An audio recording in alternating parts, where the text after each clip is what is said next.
Welcome to a special episode of I Take D. We are here with special guests. I'm Joel. And my name is Carla. And as we always tell you, this is an episode that is special because during the summer, we like to take some time off. Yes, we do.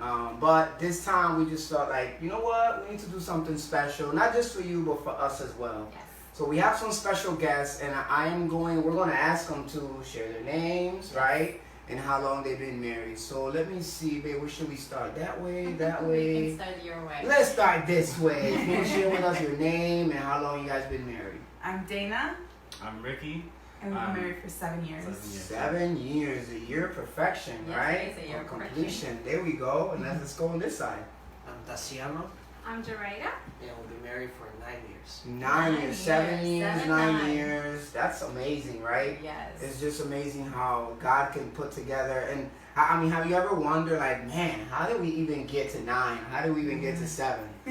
I mean, we do that all the time. All the We're on time. 17, and we're always wondering, like, how did we get to How did we get 17? It's just like years by just fast. passed Yeah. by, It feels right? like it feels so quickly. Sometimes like, oh my God, we're in 17. This is so unreal. Right, But yeah. that's how time goes by. So Yeah, And that's absolutely. like you transition to OG. Oh, yeah, Yeah. yeah. Well, that's when we get to like 20, Yeah. 25, 30 years. They're like, it's almost like a bragging right. Oh, I've been married for 30 years. And I hope we all strive to be there where we can brag about it. Like, that's a good Yes. bragging. Yeah. Yes. A really good bragging. All right. So, anybody, whoever wants to start, why don't you guys tell us what attracted you to each other? Ladies first. Yes.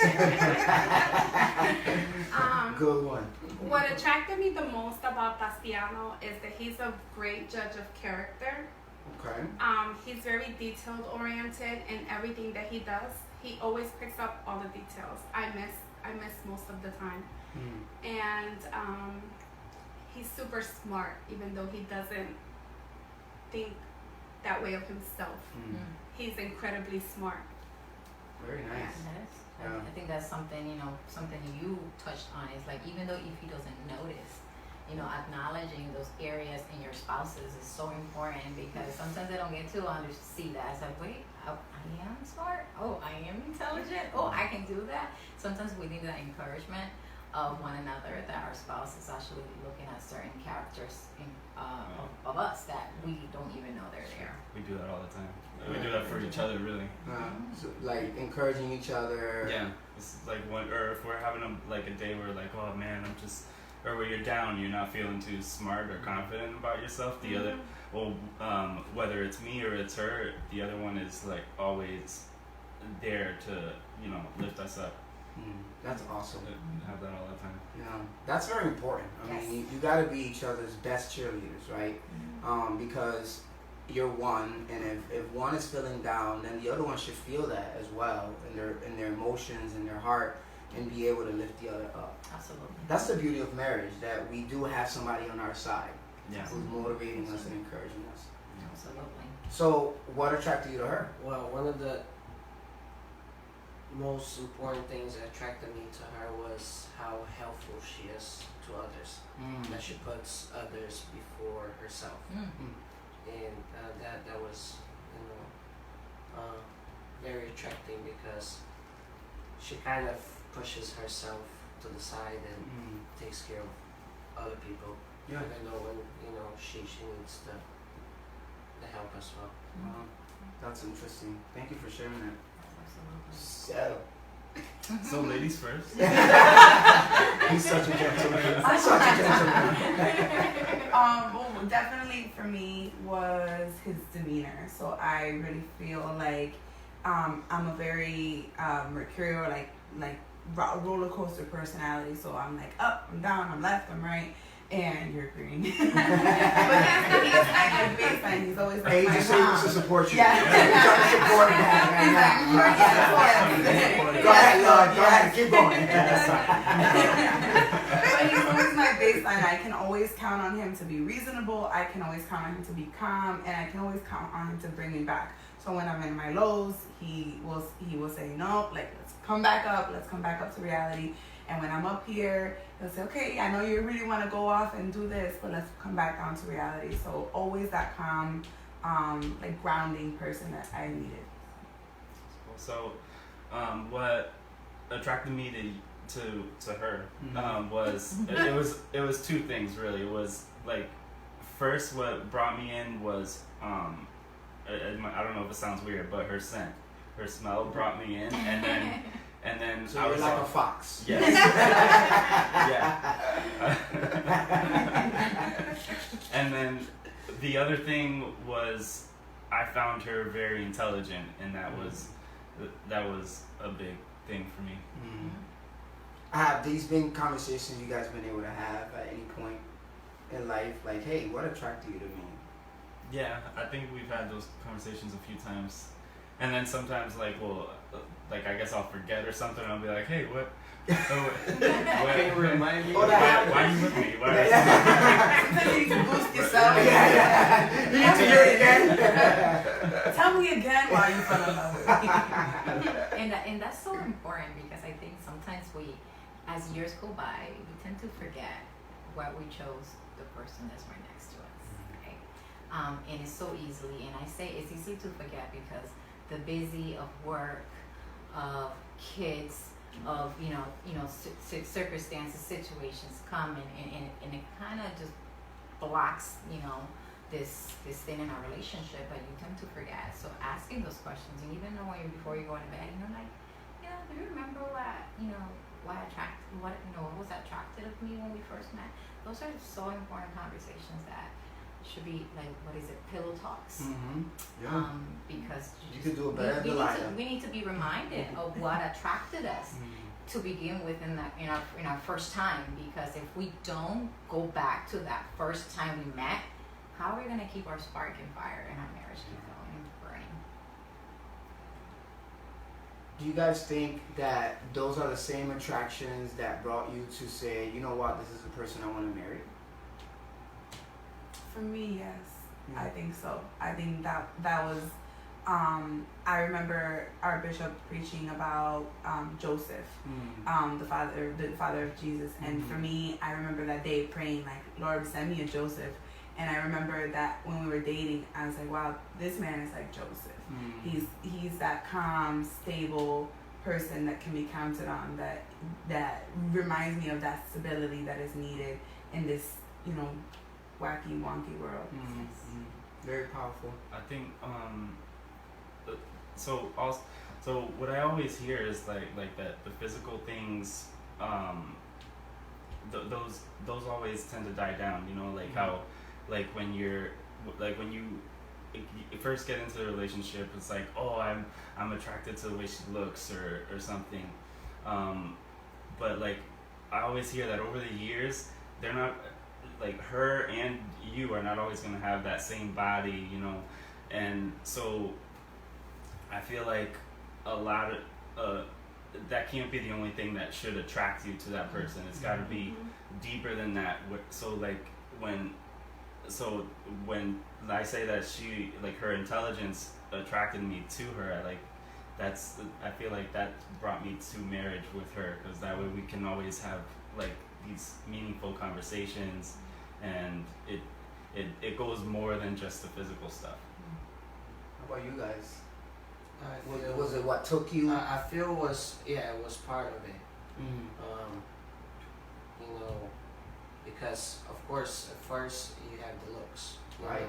Oh yeah. It's I know for me, I'm like, it's usually the looks, but it has like Ricky said, it has to have more than that for the marriage to work. Actually, yes. You can't just base the relationship on looks, because one day you're gonna be 70 and you're not gonna have that that nice tight skin. Rock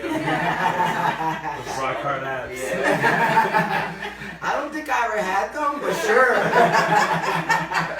I didn't even have them in the beginning, so I think it was a disappointment from the very beginning. Yeah, so it was part of the thing that brought us together. What do you guys think is what brought you to that moment where it went more from physical to, what do you think it takes to go from physical to the like emotional or characters of someone to really continue that falling in love? Because I think, you know, people who are watching us, I think it's important that they hear. Again, we're not experts, right? We're just regular folks trying to stay married and committed to our marriage. But I think it's important that people hear that. I'm sure there are folks out there listening to this and they're going to wonder, okay, what is it? Like, how do you switch from the physical attraction, or how do you build on the emotional and not leave the physical, but get more into the emotional? I think it's a commitment. Okay. Tassie and I were reflecting last night, and we were discussing this because he went into the topic of commitment really in depth that I was even surprised. You surprised me, honey. Wow. It's that intelligent. Because I mean, he was talking It just about oozes it. out.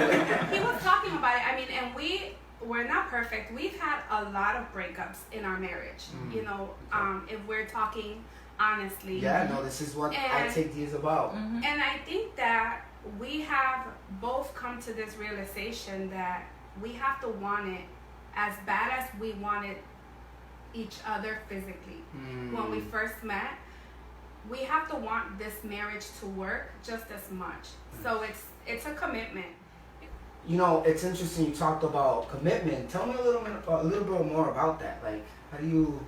I would describe commitment as it's fertilizer for our relationship.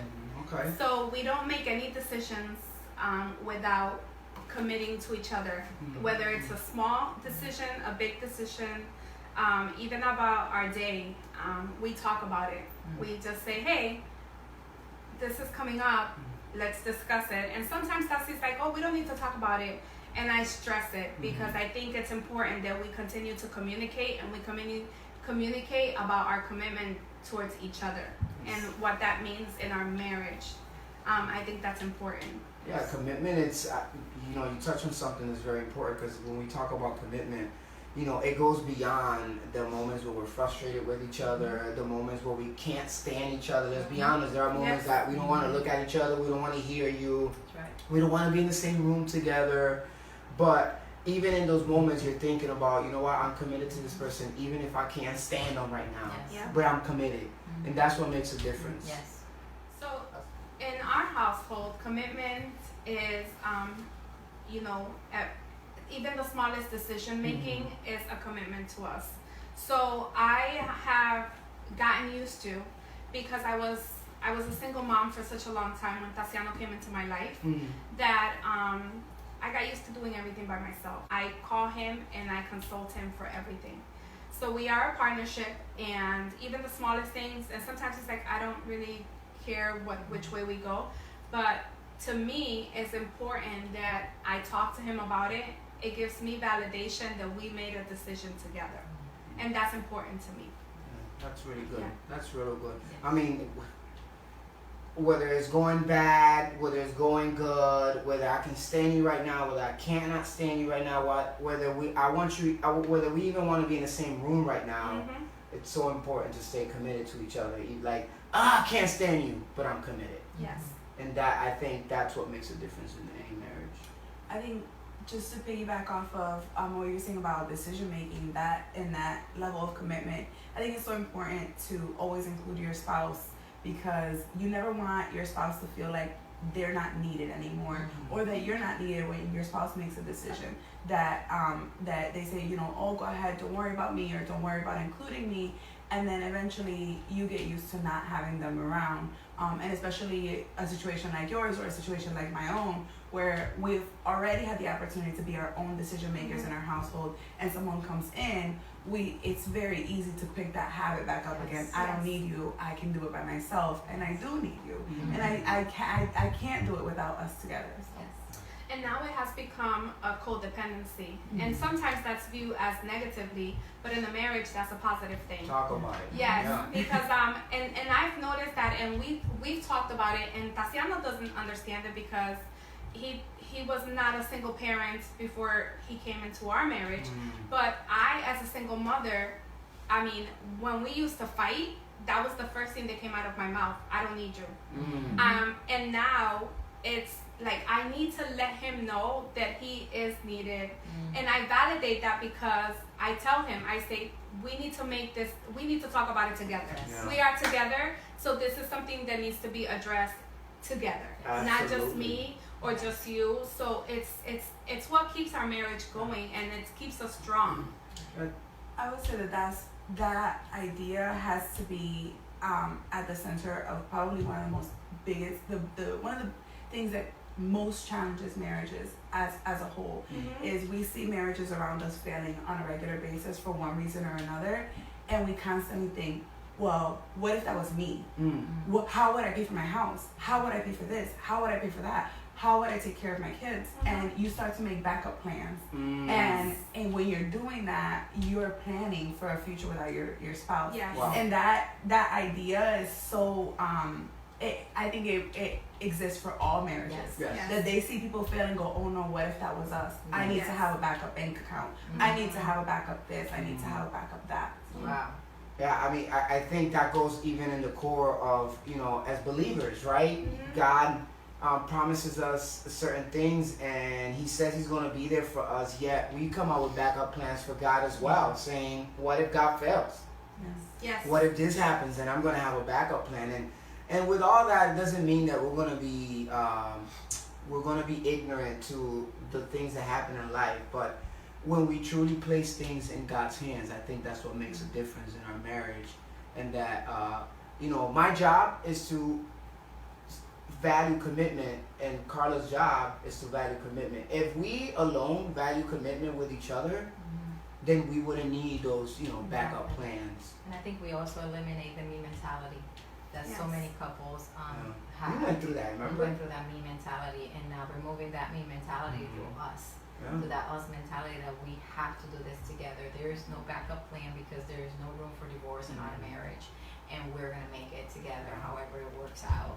Yes, we're gonna have ups and downs and conflicts in marriages, but how are we gonna do this together? So that brings me up to the next questions I want to ask you both. Is like, let's talk about difficulties in our marriage today.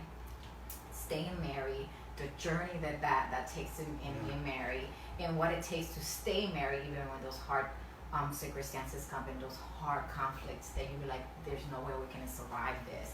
Let's discuss about how we move forward. We take the vow on our altar, and most of us remember is that from this day forward, So that's that's the topic for today's episode of ITD. From this day forward, when those conflicts hit, when those circumstances say, how do we move forward, right?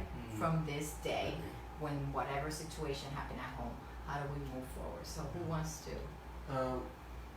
Last night we were discussing about the subject, and it kept going back to commitment. Staying married is commitment. The journey is commitment. So we were talking about it, and I kept talking, but it always boiled down to commitment. And I told her that I like to use it as an example as comparing marriage to work or a job.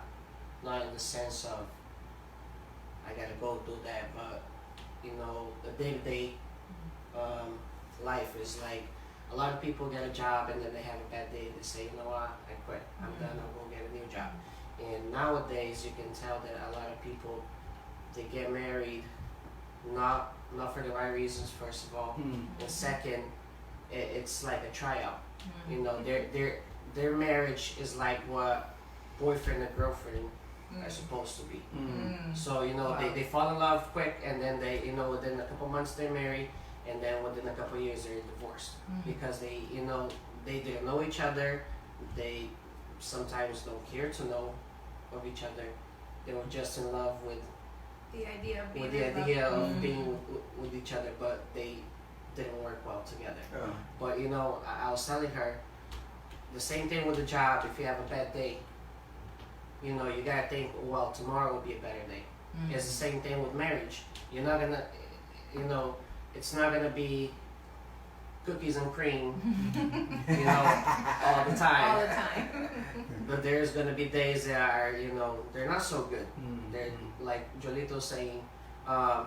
days that, you know, you can't stand each other, and then I don't even want to look at you, or, you know, just stay in the room and I'll stay here. But you gotta think, you know, if you You watch Game of Thrones, I watch Stranger Things. In my home, yes. so, you know, you can't think of, okay, today is a bad day, I'm done with it. Because if you do that, you'll be switching jobs every other week. You'll be switching couples every other week. You know, it's like you gotta take it as they come. You know, you're gonna have good days and you're gonna have bad days, but you gotta be able to manage and stay committed to that. Otherwise, you know, you're never gonna grow in That's right. in that. That's right. Yeah, I think we've had conversations like this before where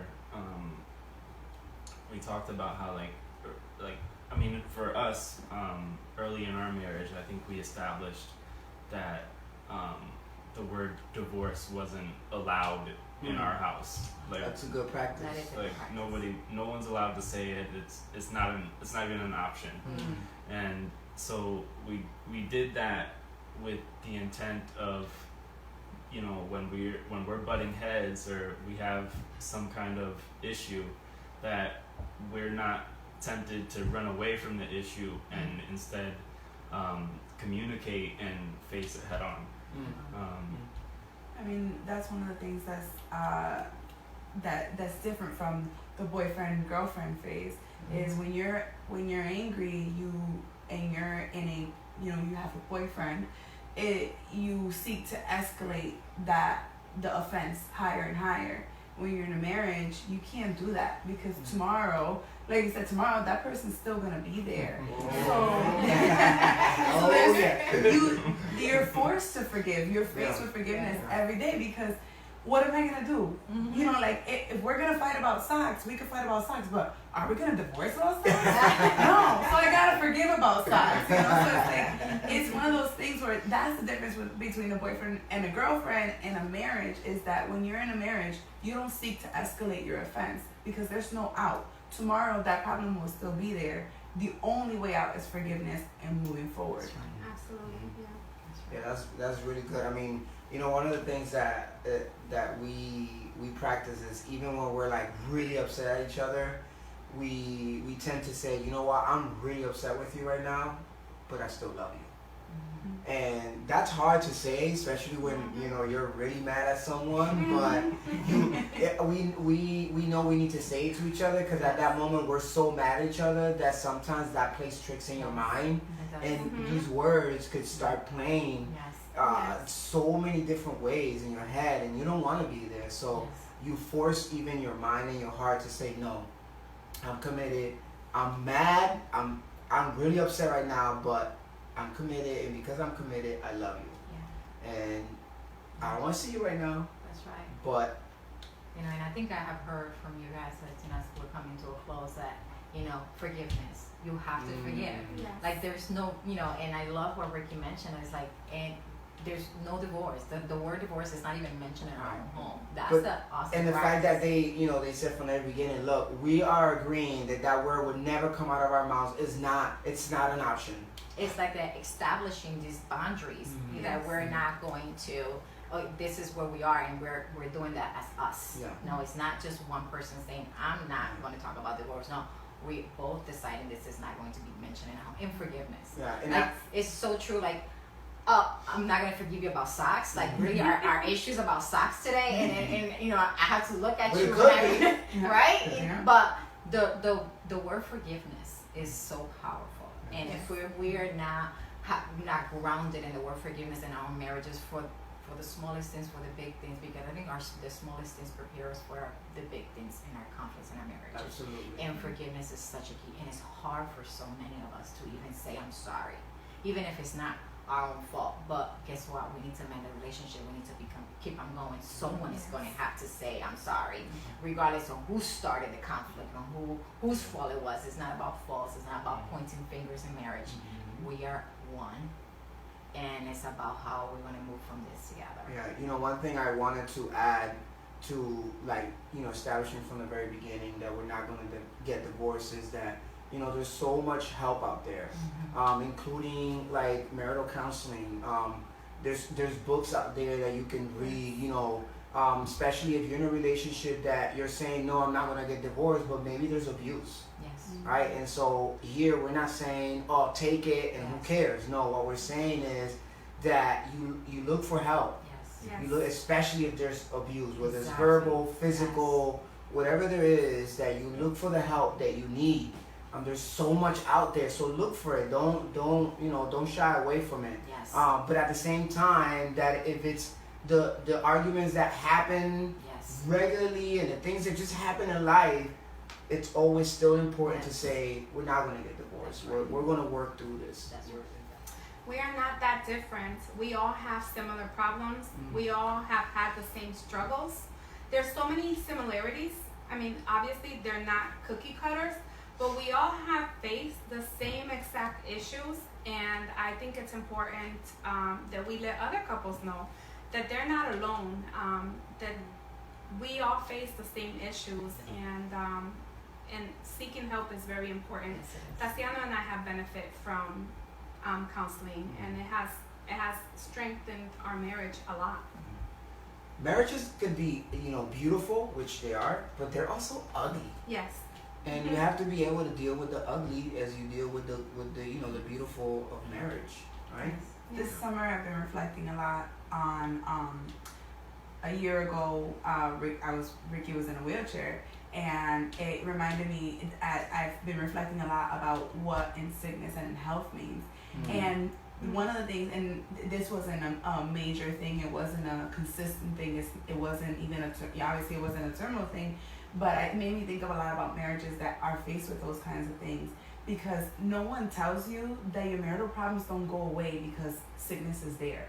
That sickness is there, and then everything else that was there will continue to be there. So your fights still happen, and now you're fighting about medications, and you have guilt involved, and you have doctor's visits involved, and there's a greater time constraint. And nobody tells you that. You know, when you see couples who support each other through cancer, the movies like to make it seem like it's beautiful. And the reality is that they're fighting marriage and they're fighting cancer together. And obviously, I thank God that that wasn't the experience that we had, but it makes me really think about those couples that have to face in sickness and in health and what that means for them despite it all. This is so good, but we're gonna have to end here because we promised you guys we will keep it at least to 30, which is an extra 15 minutes of what we normally have on our I Take D. But I want to thank Tatiano, Jeraida, Dana, and Ricky for joining us today, for being vulnerable, for sharing your story with us, and joining us on I Take D. I hope you enjoy it. Share with others. You can follow us on I Take D on Facebook, on Instagram. Where else, babe? We subscribe to our YouTube channel. YouTube as channel. well. You can Look follow up, us look on up. Twitter. Yeah. So just any other social media sites. Yeah, share with grandma, grandpa, cousin, Pito, sister, whatever, brother, mom, dad. I don't care. Share with your dog if he needs to watch this, you know. Just so, because it is important that we know that being in couples or being in marriage, we're gonna have our issues. Yes. And these are just regular couples, regular folks who want to make a difference in their own marriage.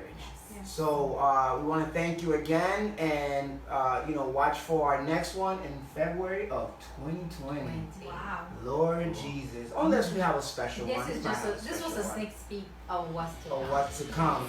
All right. So until next time, we love you guys.